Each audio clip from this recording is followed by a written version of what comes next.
En la clase de hoy vamos a continuar el estudio de la letra Bet. La primera idea que vamos a ver en esta clase dice que las letras que conforman la palabra Bet también forman la palabra Bayit, que significa casa. Tenemos arriba la palabra Bet, fijarse las letras, la letra Bet, la letra Yud, la letra Tav. Las mismas letras conforman la palabra Bait con signos vocálicos diferentes, que significa casa.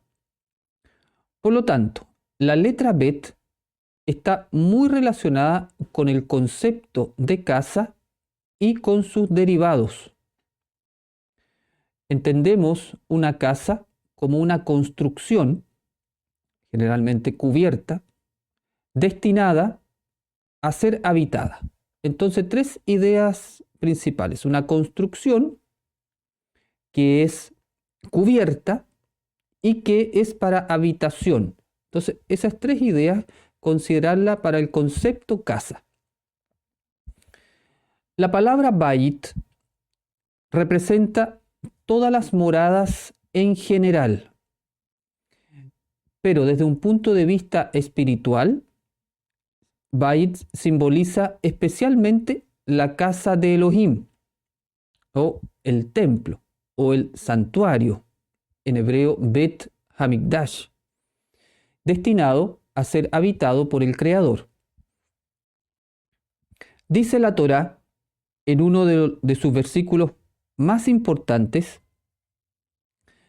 y harán un templo para mí y habitaré en medio de ellos. Está en el libro de Shemot, Éxodo 25:8. La palabra en el texto hebreo es Mikdash, que significa santuario o templo. El templo designa un lugar santo, es decir, apartado, consagrado al Padre, donde la persona puede conectarse con Elohim y transformarse en lo que realmente es, que es lo que realmente somos, lo que vimos la clase pasada, semilla de Mashiach. Entrar al templo, entonces, es entrar en un espacio donde uno puede ir desarrollando su Mesías interior. El templo es un santuario donde se realiza la alquimia espiritual, que significa el paso desde nuestro yo cargado de ego a un yo purificado, que es este Mesías interior. Esta idea está codificada en las mismas letras que componen la palabra Bayit. Vamos a ver el detalle. La letra Bet representa una casa, como vimos. La letra Yud, la del medio, de gematría 10, representa los 10 atributos del Creador que están en el árbol de la vida.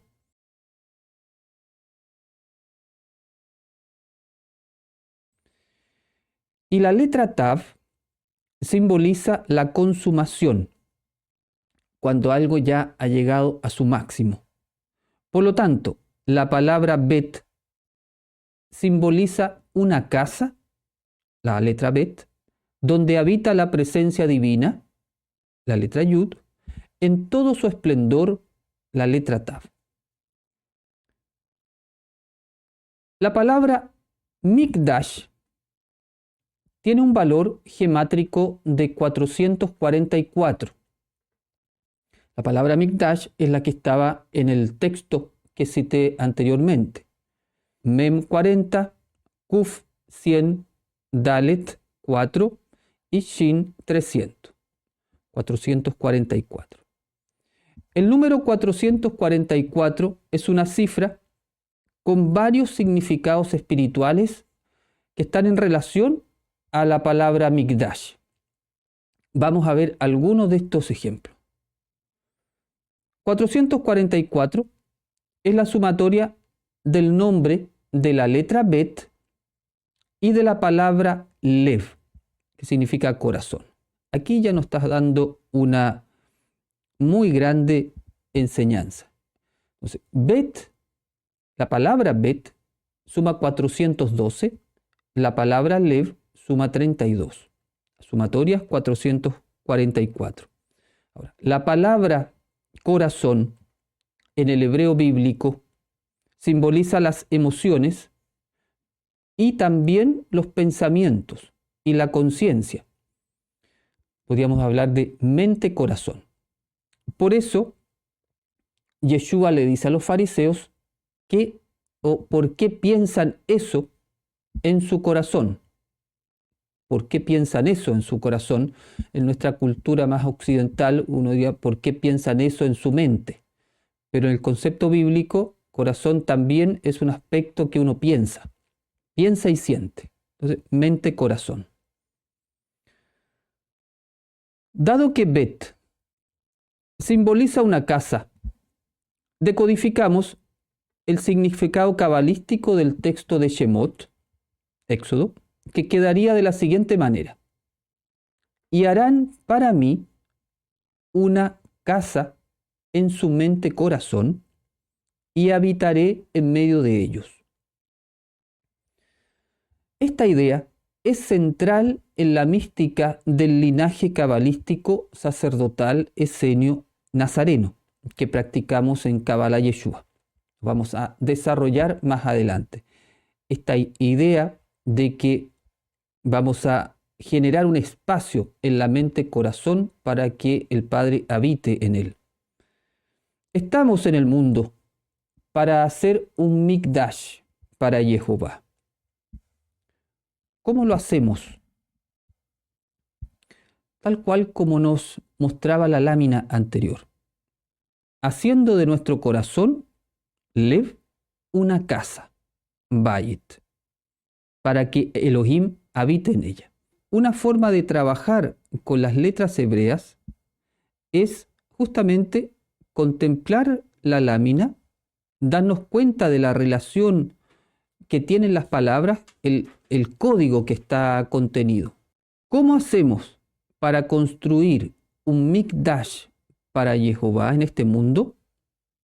Haciendo de nuestro corazón, de nuestra mente-corazón, de nuestros pensamientos, una casa para Elohim, para que Él habite en ella.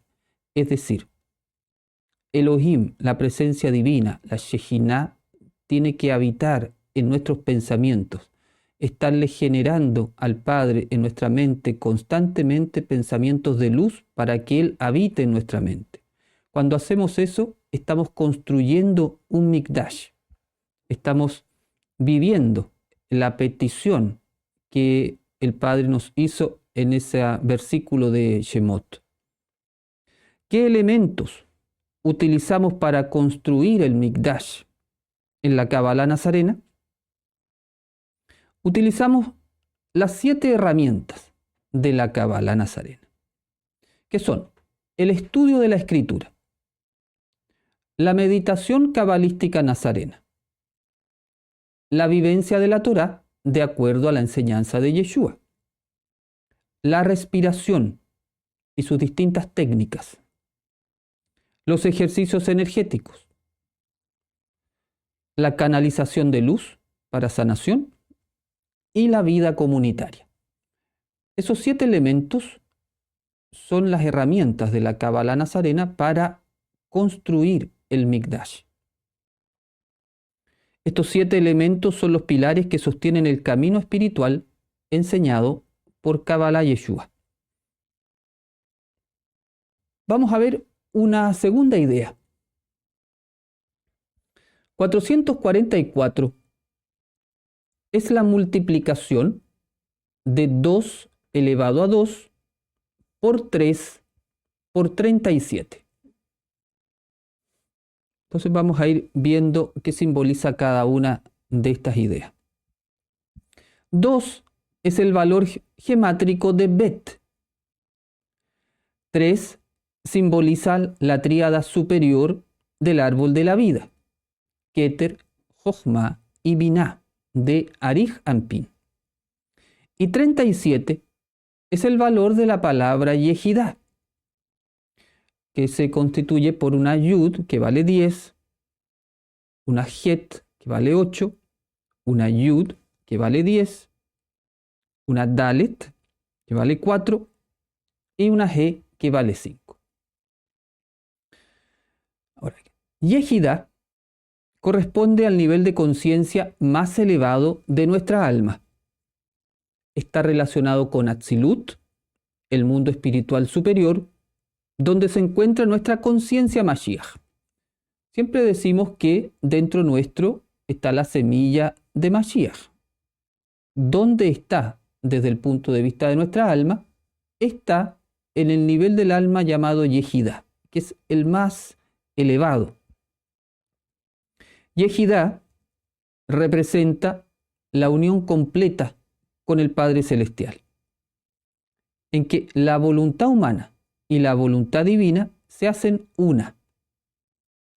La persona en ese nivel de conciencia se transforma en un fiel reflejo de la luz divina que habita en su interior. Eso es lo que Yeshua llamaba el Padre y yo somos uno, o el que me ve a mí ve al Padre. Este es entonces el estado de conciencia al cual llegó Yeshua. Decodificamos de esta relación gemátrica que cuando tenemos la energía de Bet en el corazón y hacemos una casa para Jehová, es decir, un Mikdash, recibimos una gran bendición. Esto es lo que es la Bet al cuadrado. Recibimos una gran bendición del Padre desde Atzilut, que simboliza el 3, para elevar nuestra alma hasta nuestro nivel superior de Yehidá. De esa forma, con esa bendición, podemos despertar nuestro Mashiach interior. En otra idea, la cifra 444 de Mikdash también es la multiplicación de 12 por 37. El número 12 representa las 12 constelaciones del zodiaco que están relacionadas con las 12 tribus de Israel, con las 12 piedras del pectoral del sumo sacerdote y con los 12 apóstoles de Yeshua. Y como vimos, el número 37 está relacionado con la palabra Yehidá. Entonces, aquí decodificamos de esta relación gemátrica lo siguiente: que la activación de las 12 energías de los meses del año nos ayuda a elevar nuestra alma hacia Yehidá. De esa forma podemos despertar nuestro Mashiach.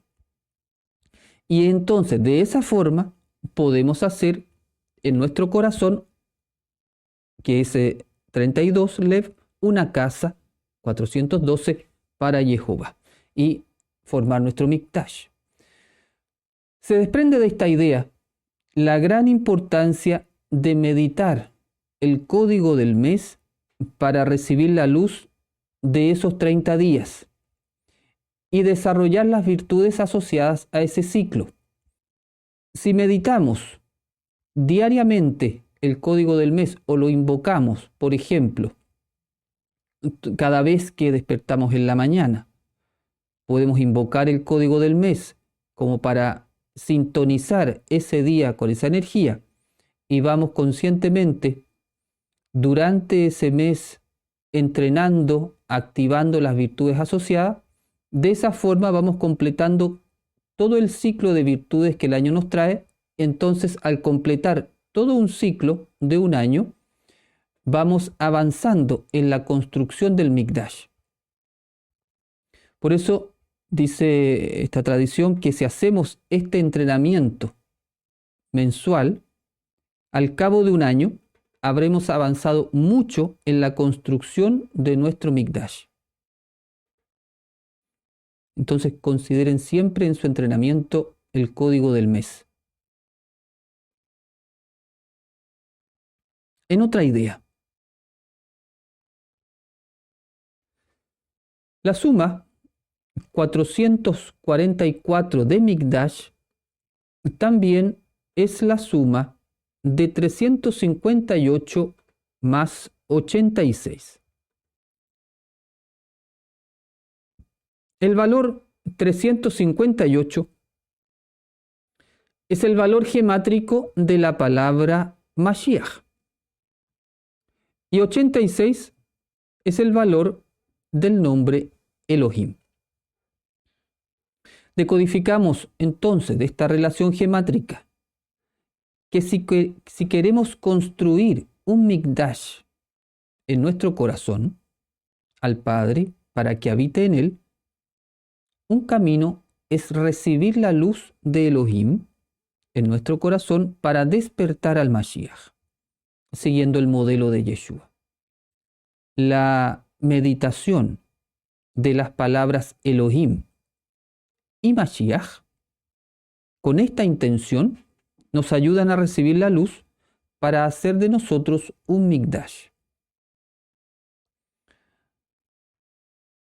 Cada uno de estos ejemplos que estamos proponiendo en esta clase, cada uno es una meditación diferente que uno puede ir haciendo con un mismo propósito, que es ir generando este espacio interior, este santuario. Entonces, vamos viendo distintas formas que uno puede ir meditando, nombres, códigos, pero que todos van a ir apuntando y aportando energía de distintos ángulos para la construcción del santuario.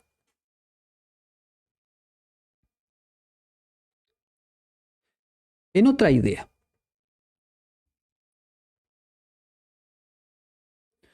la cifra 444 de Mikdash también es la suma de 58 más 386.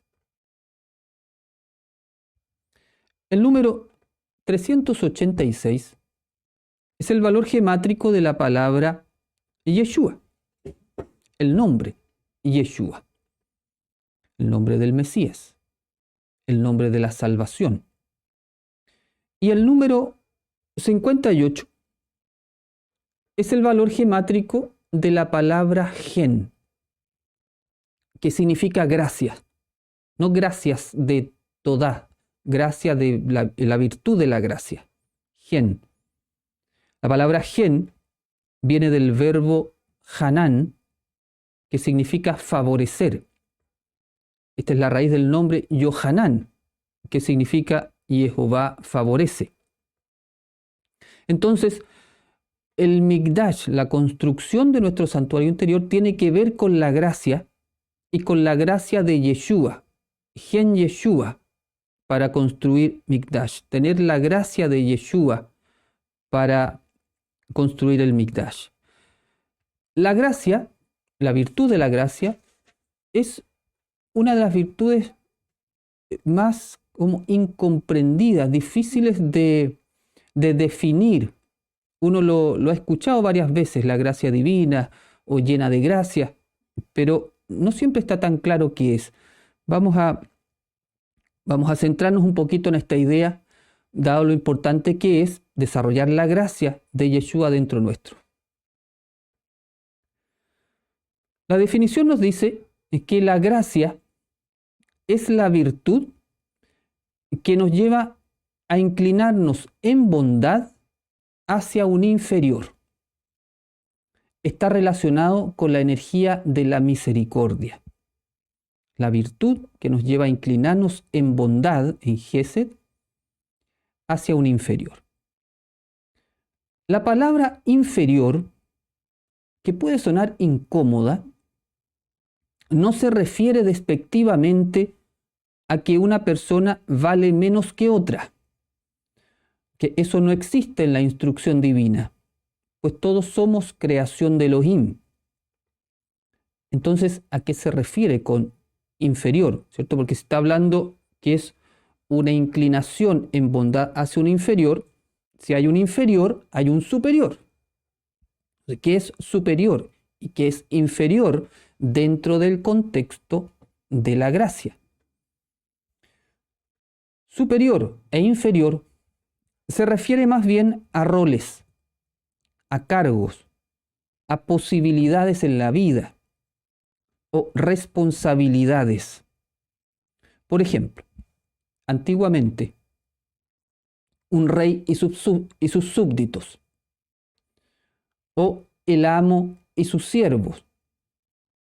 Actualmente podría ser un jefe y la gente a su cargo, el profesor y los alumnos, un maestro y sus discípulos, un presidente y la gente de su país, un senador y la gente de su circunscripción, un sabio respecto a un ignorante, una persona adinerada con respecto a una persona menos adinerada, etc. Entonces, por ahí podríamos entender esto de superior e inferior, pero no en escala de valores. Todos estos son estados relativos, no absolutos. Es decir, un maestro puede estar arriba con respecto a sus alumnos, pero puede estar debajo con respecto a su maestro. Y esta idea es muy, muy importante en lo que es la gracia.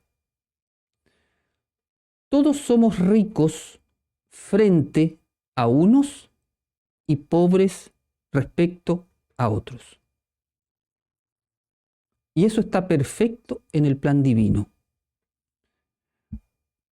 Porque mientras exista eso, que soy rico frente a alguien, pero soy pobre frente a otro, permite que exista la gracia, permita que exista un flujo entre un superior y a un inferior.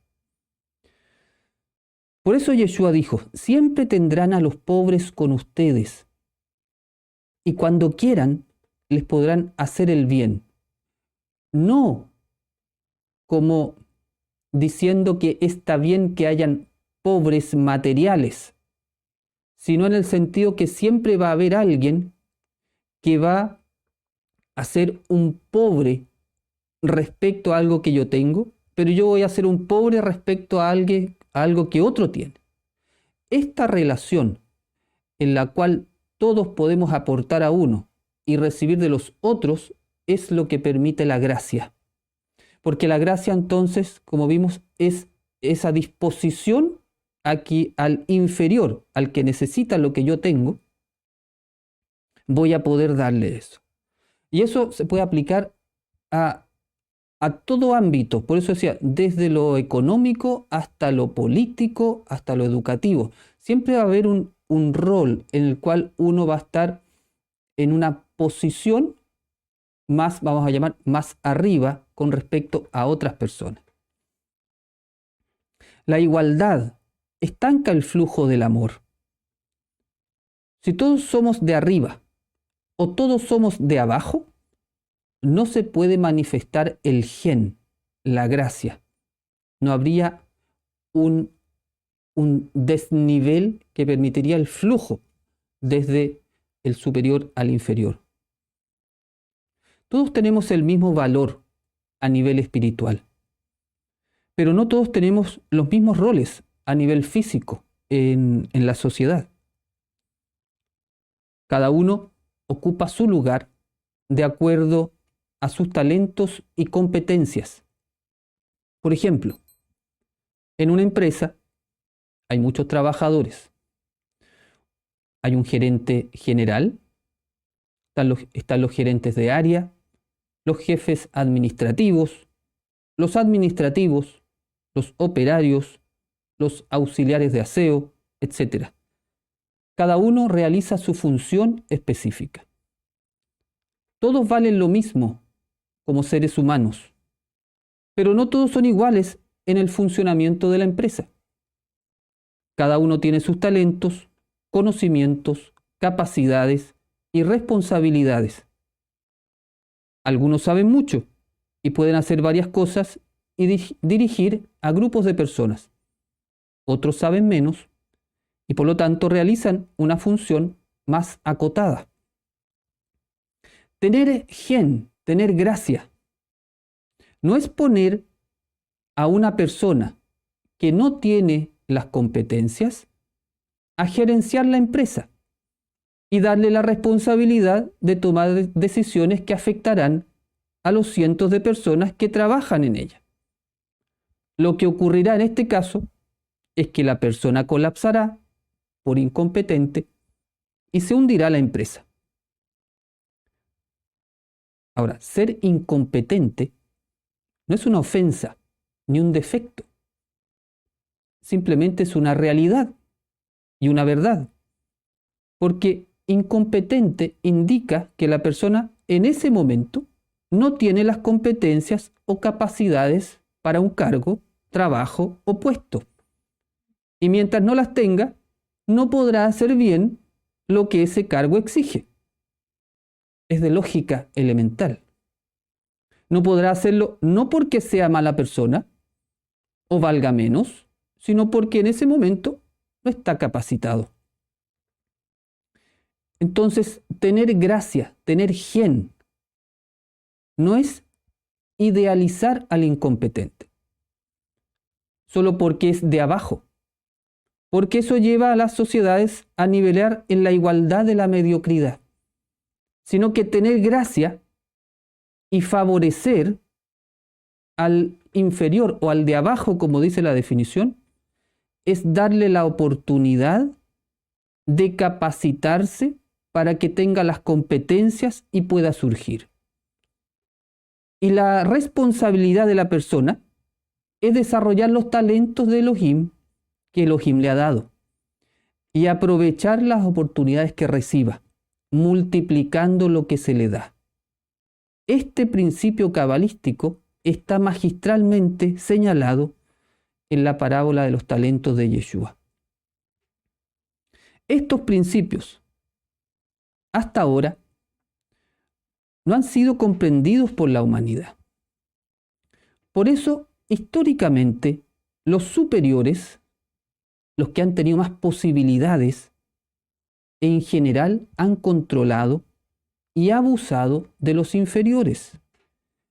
Estaban llamados a tener gen, gracia, si tenían más posibilidades. La historia nos demuestra que en general los superiores han abusado de los inferiores por sus intereses personales y egoísmo. ¿Y qué ha pasado? Que los inferiores, los que deberían haber recibido la gracia de aquellos que tenían más posibilidades, se resienten por eso y luchan por la igualdad. Y cuando lo logran, quieren transformarlo todo y se convierten en opresores. Este es el ADN de todas las revoluciones. Ambos están equivocados porque ha faltado la gracia. Es el círculo vicioso de la historia. La vieja estrategia del Satán: dividir para reinar, desunir, confrontar, fragmentar la sociedad entre poderosos y oprimidos, ricos y pobres, machos opresores y mujeres oprimidas, etc. Mientras más desunión, hay más oscuridad, más odio, más egoísmo, más sufrimiento, más injusticia y más mentira en la sociedad, porque se aleja de Elohim. Y mientras más unidad, hay más luz, más amor, más gracia, más felicidad, más justicia y más verdad en la sociedad, porque recibe el favor y la bendición de Elohim, su gracia. En síntesis, la esencia de la gracia es que el que ha sido puesto por Elohim en una posición más elevada se inclina para favorecer a los demás con misericordia.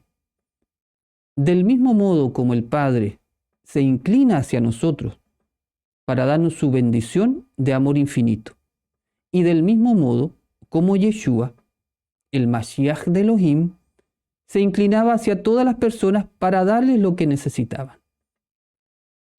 Entonces, En este contexto de la gracia, del gen Yeshua, para desarrollar Mikdash, uno puede detenerse y preguntarse, en el aquí y ahora que estoy viviendo, ¿soy rico o superior con respecto a quienes, por ejemplo, en mi trabajo, tengo gente a mi cargo? Si tengo gente a mi cargo, soy superior con respecto a ellos. Por lo tanto, tengo un deber de gen, de gracia con ellos. Todo el que es jefe de un grupo tiene un deber de gracia con el otro, porque la gracia es justamente inclinarte al inferior para poder elevarlo. Y el que está inferior en su trabajo, preguntarse, bueno, en relación a los otros de mi entorno, mi familia, por ejemplo, si yo soy padre y tengo un hijo, estoy por sobre de mi hijo en el sentido del gen, de la gracia. Tengo el deber de elevarlo. Si tengo conocimiento, estoy por sobre del que no lo tiene. Tengo el deber del gen, de la gracia, de compartirle el conocimiento. Si tengo más dinero que otra persona, tengo el deber de la gracia de darlo. Esa es la gracia. Pero para poder, esa es la gracia de la gracia. Pero para poder ejercerla, tengo que saber dónde estoy. Tengo que saber dónde estoy. Porque soy inferior con respecto a alguien, pero soy superior con respecto a otro. Y con respecto al que soy superior, tengo el deber de la gracia. Entonces la pregunta es, ¿estoy ejerciendo la gracia con aquellos que hoy día están, por ejemplo, a mi cargo? Si soy gerente de una empresa, o soy un profesor, la vida me ha puesto una responsabilidad frente a otro. ¿Estoy ejerciendo ese poder, ese rol con gracia? ¿Estoy permitiendo que esos que son inferiores en el sentido de la gracia que estamos hablando surjan? Y ojalá surjan por sobre mí. Esa es la gracia de la gracia. Esta virtud de la gracia, que es un aspecto de la bondad, es la clave de la justicia social de una sociedad. Tanto se habla de la justicia social. El gen es la clave de la justicia social. Si las personas de un país tienen gen en su corazón, construirán una sociedad con justicia social. Pero si carecen de ella, la injusticia social será el sello que reflejará el nivel espiritual de las personas. Nuestra sociedad es una sociedad justa. ¿Hay justicia social en nuestra sociedad? Si la respuesta es sí, entonces Baruch Adonai con la gente de esa sociedad, porque significa que tienen un corazón lleno de gracia. Pero si nuestras sociedades todavía son de injusticia social, mucha diferencia entre los de arriba y los de abajo, no solamente a nivel económico, sino en todo sentido, significa que no hay gracia en esa sociedad. No se está cumpliendo el mandato del que está por sobre, haciendo surgir al de abajo. Entonces, el gen, la gracia, es la clave para la justicia social. La justicia social no se establece por decreto o porque lo dice un papel, sino que es la consecuencia del gen, de la gracia en las acciones de los ciudadanos de un país.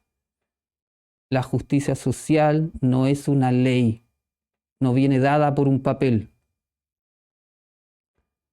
Decodificamos de esta relación gemátrica que si queremos construir un Mikdash 444 al Padre para que habite en él, un camino es recibir la gracia de Yeshua en nuestro corazón, Gen Yeshua 444, y compartirla con los demás para que seamos personas favorables con nuestro prójimo.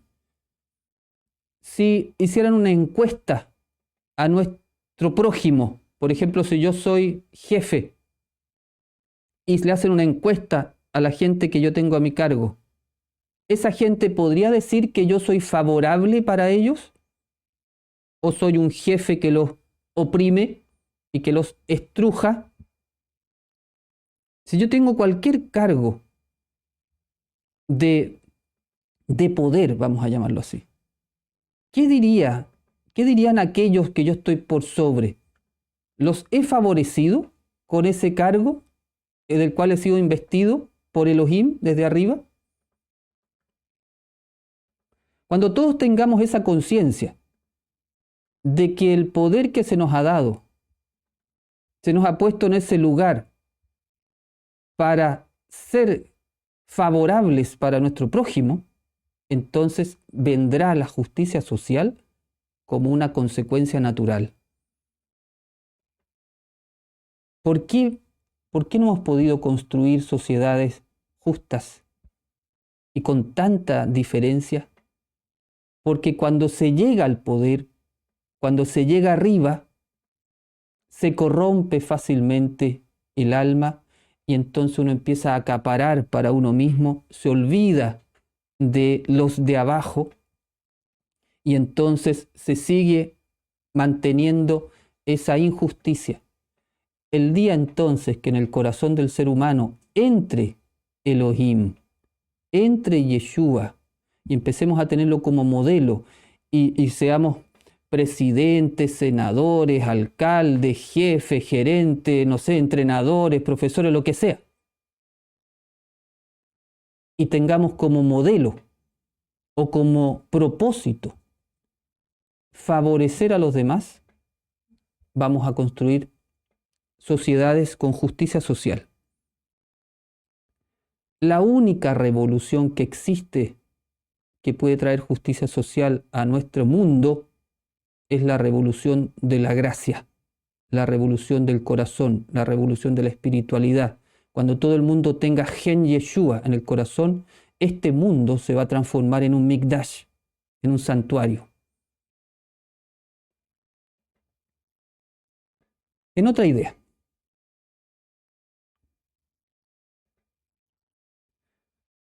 (444) es la gematría de la palabra Damesek, que significa Damasco. Damasco era el nombre que los miembros de la comunidad esenia le daban a Qumran, el lugar donde habitaban, que estaba ubicado en el desierto de Judea, a orillas del mar de la Sal. Esta comunidad esenia estaba formada por los sacerdotes legítimos que salieron del templo, Mikdash, en Jerusalén, arrancando de la clase sacerdotal y legítima asmonea. La comunidad de sacerdotes y cabalistas esenios le llamaron Damesek 444 al lugar en el que se instalaron en Qumran, como una forma de señalar que su comunidad de sacerdotes era el verdadero Mikdash 444, puro, en contraposición del templo profanado por el sacerdocio corrupto. Damasco, Damesek, es un lugar importante en la historia de los primeros nazarenos.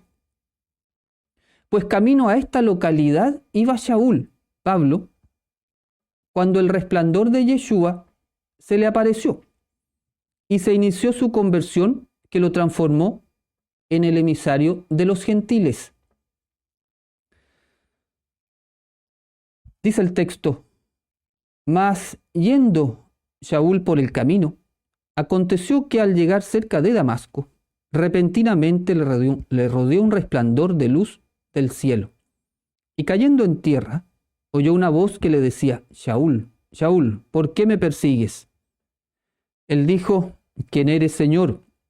Y le dijo: Yo soy Yeshua, a quien tú persigues. Llevándole por la mano, le metieron en Damasco, donde estuvo 3 días sin ver, y no comió ni bebió. Eso está en Hechos 9. La mayoría relaciona a Damasco a la ciudad siria, y eso es correcto. Pero para la tradición cabalística sacerdotal esenio nazarena, Damasco hace referencia a la comunidad de Qumrán, donde fueron hallados los manuscritos del Mar de la Sal. Entonces, para la Cabalá nazarena, ir a Damasco, Damesek 444, significa ir al templo. Esto nos enseña que cuando nos dirigimos a Damasco, es decir, cuando nos dedicamos a hacer una casa para Jehová en nuestro corazón, Yeshua nos sale al encuentro para transformar nuestra vida y darnos una misión en su obra, como le ocurrió a Shaul.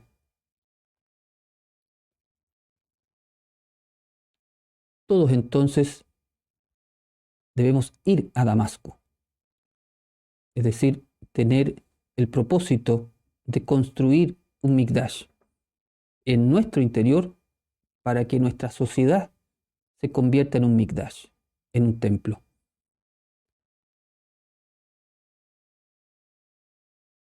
Por último, vamos a hablar del reino animal. Algunos tienen mascotas. Los cabalistas siempre hemos tenido una buena relación con los gatos. Me llamó mucho la atención cuando conocí a mi maestro que tenía 4 gatos.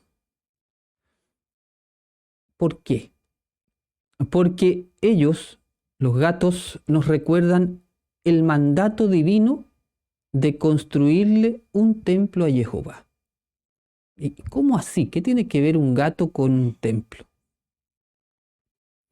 Esta relación está dada por la gematría. Pues gato en hebreo es hatul, de valor gemátrico 444, igual que Mikdash. Cuando llega un gato a tu vida, puede ser una señal que es tiempo de dedicarte con más fuerza a construir una casa para Jehová en tu corazón, de construirle el Mikdash. Cada vez que tú ves un gato, estás viendo el Mikdash. Ahora, si rechazas los gatos, una buena pregunta sería ¿por qué? Tal vez se puede descubrir algo interesante. Aquellos que rechazan mucho los gatos, busquen ahí algo. Bien, lo vamos a dejar hasta aquí por hoy. Ir repasando estas relaciones de palabras, profundizando, también leer estos pasajes en la escritura y cada uno vaya reflexionando. En la clase no se puede como agotar todas las ideas con respecto al tema, pero sí son como propuestas que van ayudando como a descubrir el sentido profundo que está relacionado con la letra. En este caso, el día de hoy hemos desarrollado esta idea de la casa con la Bet y la casa en relación al santuario, al templo, al Mikdash, y que de hecho se dice Bet HaMikdash, la Bet, también, ahí está la letra Bet. Bien, dejamos unos minutos si hay alguna pregunta. Es bonito el tema de la gracia, no siempre está tan claro. A Miriam, por ejemplo, ahí hay un tremendo código. Uno puede leer el texto de manera literal y estar pensando en Miriam, María, la madre de Yeshua. Está perfecto. Pero también Miriam, la llena de gracia. ¿Qué significa entonces la llena de gracia? Se inclina el Padre a ella, ¿cierto?, con su gracia, pero ella también estaba llena de gracia, es decir, había desarrollado en su conciencia la capacidad de volcarse hacia los inferiores, las personas que están más necesitadas. Y eso la llenaba de gracia, era una mujer llena de gracia. ¿Qué significa eso? Lo mismo que estábamos viendo en la lámina, que si una persona desarrolla la gracia, el Padre la puede habitar. Y Miriam es el arquetipo de todos nosotros, en el sentido de que es la que da a luz al Mashiach. Entonces, si nosotros somos llenos de gracia, viene la energía divina que despierta nuestro Mashiach interior y podemos dar a luz al Mesías. Por eso la gracia es una virtud tan importante. Yo creo que esta clase, uno de los puntos principales es que podamos reflexionar, tomar conciencia, sobre todo aquellos que tienen en este momento algún rol, un cargo, por ejemplo, en sus trabajos, donde tienen mucha gente a su cargo, poder tomar conciencia el llamado a la gracia que tienen con respecto a la gente que tienen ahí a su cargo. Y los que no, los que están más como subordinados, tomar conciencia a quienes tienen a su cargo y con esas personas practicar la gracia. Porque la gracia es con respecto a un inferior, ¿cierto? El amor al prójimo es más transversal, la gracia es específica hacia un inferior. Es como que podemos decir, tú te agachas un poco hacia un inferior. Tiene mucho que ver con la humildad también. En cambio, el amor al prójimo es mucho más transversal, al de arriba y al de abajo. En cambio, la gracia es tú que estás arriba en una actitud, igual que el Padre que se agacha y se acerca al ser humano, tú replicas eso y lo haces con aquel que está a tu cargo. Si estoy en gracia, tengo que levantar al que está caído, y si tengo abundancia de cosas, tengo que compartir con los que tienen menos recursos que los demás. Claro, el tema de la gracia aplica a todas las cosas. Por ejemplo, aplica al tema de recursos, al tema de poder, en el sentido poder de todo tipo, poder de tu trabajo, poder político, cualquier cosa que te dé como una superioridad en cualquier cosa, superioridad en términos que tienes más que otro. Y que eso, la vida, como tienes más que otro, te pone por sobre, sea lo que sea, eso tú lo tienes que compartir. Entonces, cuando lo estás compartiendo desde esta bondad con aquel que tiene menos, eso es la gracia. ¿Cómo hacer entender a los que tienen más recursos que compartan con sus prójimos que no tienen? Si al final de la vida todo lo que uno posee no se lleva a ningún lado, todo se queda acá en este plano. ¿Para qué vivir pegados a lo vano, a lo inservible como son las cosas materiales? Si cuando nos vamos de este plano no nos llevamos nada a ningún lado, nos vamos tal y cual hemos venido al mundo. Sí, lo que pasa es que hay tres codicias que son muy fuertes, que son la codicia del dinero, la codicia de la imagen y la codicia del poder. Entonces, cuando uno se ve beneficiado, cuando Elohim permite que uno tenga eso, es muy fácil corromperse.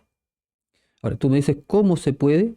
Generando una masa crítica en la sociedad de gracia, de gen.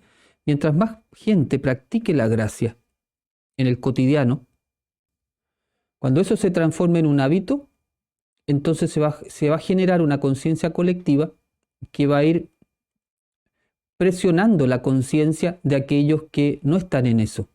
Y de esa forma se va transformando la sociedad. Es como una conciencia que se va construyendo con las acciones concretas de las personas que viven en un país. A eso me refería, que las cosas no vienen por decreto, no vienen por ley. La justicia social no viene por ley, viene por un cambio de conciencia. Un cambio de conciencia que empieza a generar gobiernos justos, gobiernos limpios, gobiernos honestos, leyes justas, sociedades justas. Empecemos por lo que nos toca vivir en el día a día. ¿Puede por favor comentar por qué en una sociedad, al buscar la igualdad, se queda con la medianía? Porque el gen necesita, supongamos que aquí hay 2 vasos. El gen necesita que haya una diferencia de potencial. Si los 2 vasos están al mismo nivel, de aquí no pasa nada para acá. Están los 2 estáticos. Cuando uno está un poquito más arriba, se produce una diferencia que este puede darle a este. Si este le da a este, ¿qué va a pasar? Este va a bajar, este va a crecer. Entonces este ahora le da a este.